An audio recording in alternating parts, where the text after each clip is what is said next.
If it's okay with everybody, I'm going to go to a graphic just because I feel like that just give us a moment to take a look at this attachment cycle here. And so if I'm sure that at some point you have seen something like this, and this is, as I'm talking about this, and I know that there are scientific and technical things that are listed here, but I also want to just take a moment to say that our mamas have always known, like the wisdom of the elders, of the mothers from which we came down through the lines, have always known about what I'm about to talk about. So you don't have to be a doctor. That every culture has known this and has communicated it in some way through the mothers when they say, hey, it's not good for the baby for you to be so stressed out. Okay, so this is this understanding that we have this impact, and that as little ones are with us and around us, and we're engaging with them, that how we engage, how we meet needs, how we see them, that it has this impact. And again, this has been known. So I just don't want to, I don't ever want it to be that I'm coming in as some kind of, I don't ever want it to be that I'm coming in as some kind of scientific expert with these words, because every one of us has this wisdom. Ethical here, you see at the top, it says need, and so that can be a person at any age, distress. That's when we know that their cortisol and their adrenaline and their excitatory neurotransmitters and their sympathetic nervous system all come online to help to communicate to the world around them, I have reached the end of my capacity to get my need met. And if at the bottom here, we see that the need is met, that means that the person who is meeting the need is helping to regulate that nervous system to say, hey, I've got you, you're not alone.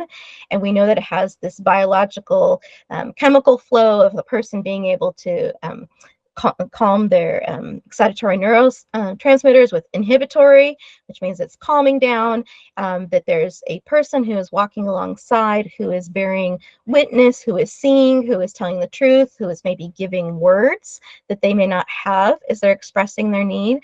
It's helping to make sense. And that over and over and over again forms that message of, I'm seen, heard, and valued. I have a voice. But if it's not met, and it can be for any reason, it has a very different outcome. So I'm going to stop the sharing here. So the messages of secure attachment, when we've had that go over and over again, are through like three main ones. I have a voice. I can negotiate my needs. I am precious. I matter. And it starts from infancy, when we're holding that little one, when the baby says, I have a need. Right? It doesn't say, excuse me, can someone please change my diaper? It cries, it gets rigid, it turns red, it lets you know, I have this need. And when we come and meet the need, it experiences that people will stop and pay attention, that they will travel with them, that they will validate them. And so they have a voice, their needs matter, they matter, and they are precious. If we don't experience that over and over again, it's the opposite. It's the I don't have a voice. I can't negotiate my needs. I am not precious, and I don't matter. It feels really weighty. So if you want to take a breath with me, we can take a breath, because that's the reality for a lot of people. In fact, it's the reality now for more people than ever.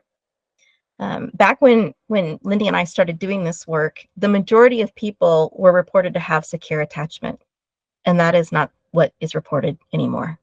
In fact, we know that disorganized attachment, which is I have no strategy, is up to 20% of the mainstream population. And for people who've experienced trauma, whether it's in the foster care system, whether it's in incarceration, whether it's in any of these really high risk spaces, the number is even higher. And it's not, we didn't choose our attachment strategies. That style that we have is based on what we were experienced from primary caregiver and from other relationships as we are growing and going through life. But those people didn't choose theirs either, right? So I just want to say, like, very clearly, it's not that somebody chooses not to be able to show someone that they that they matter or don't matter.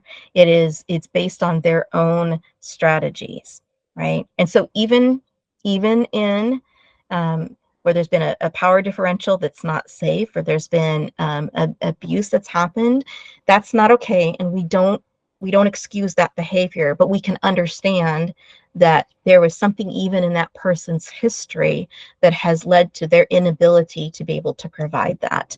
And so we don't forgive the behavior, but we can provide grace for the person to say, I'm aware. It doesn't mean I have to be in a relationship with them.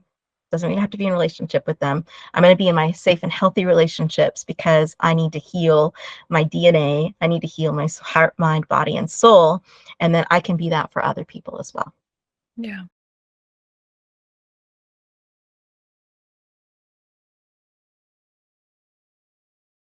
People as well. Yeah.